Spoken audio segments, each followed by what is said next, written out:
सोलापुरातील Chincholi MIDC मधील chemical कंपनीला भीषण आग लागली आहे। या कंपनीत काही कामगार अडकले असल्याची प्राथमिक माहिती मिळते। आग प्रचंड मोठी असल्याने कंपनीत जायला नागरिकांना मज्जाव करण्यात आलाय, तर कंपनीतून मोठ्या प्रमाणात स्फोटांचे आवाज येत असल्याची माहिती स्थानिकांनी दिली आहे। याचाच आढावा घेतला आमचे प्रतिनिधी अभिषेक आदेप्पा यांनी। सोलापुरातील चिंचोली एमआयडीसीतील एका कंपनीला भीषण आग लागल्याचं आपण पाहतोय। झी24 तासवर आम्ही हे दृश्य आपल्याला दाखवतोय। खरं तर चिंचोली एमआयडीसीमध्ये ही मोठी कंपनी आहे आणि केमिकलची कंपनी आहे आणि गेल्या तासाभरापासून याला भीषण आग लागल्याचं आपल्याला पाहायला मिळतंय।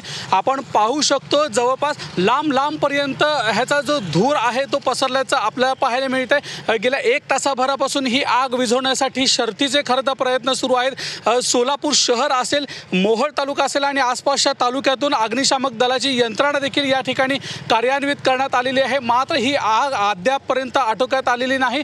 जवळपास गेल्या 1 तासापेक्षा अधिक काळापासून या ठिकाणी ही आग मोठ्या प्रमाणात लागलेली आहे।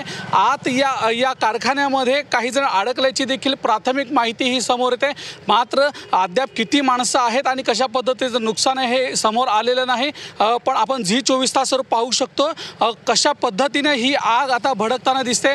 जवळपास आतापर्यंत 10 पेक्षा अधिक अग्निशामक दलाच्या ज्या गाड्या आहेत या ठिकाणी झालेल्या आहेत। अग्निशामक दल जी यंत्रणा आहे ती कार्यान्वित झालेली आहे। त्याच पद्धतीने कोणताही अनुचित प्रकार घडू नये यासाठी पोलिसांचा देखील बंदोबस्त लावण्यात आपल्याला पाहायला मिळतंय।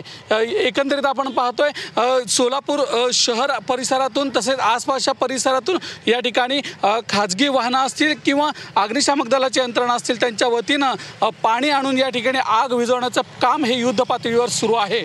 कॅमेरामन तौसिफ शेखसह अभिषेक आदेप्पा, झी24 तास, सोलापूर।